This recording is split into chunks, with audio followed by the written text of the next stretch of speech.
Hey everyone, welcome back. In this video, I'll show you how to fix VLC Media Player if it isn't opening on your computer. If nothing happens when you launch the app or it closes immediately after opening, don't worry. There are several simple solutions you can try, so let's get started. First, restart your computer, and then try opening VLC Media Player again. Sometimes a temporary system issue or a background process can prevent the application from launching properly, and a restart is all it takes to fix it.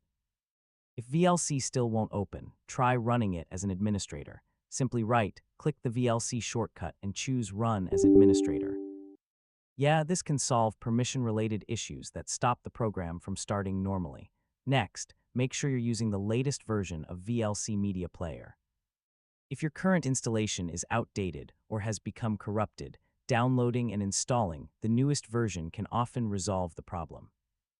You can also uninstall VLC completely and perform a clean installation if necessary. Another thing to check is whether your antivirus or firewall is blocking VLC from launching. Temporarily disabling the security software or adding VLC to the allowed apps list can help you identify if that's causing the issue. If the problem continues, open Task Manager and look for any VLC processes running in the background. End those tasks, then try launching the application again. This can help if a previous session didn't close correctly. And that's it. Those are some of the most effective ways to fix VLC Media Player when it won't open. If this tutorial helped you, don't forget to like the video, share it with your friends, and subscribe for more easy tech guides. Thanks for watching, and I'll catch you in the next one. Hey everyone, welcome.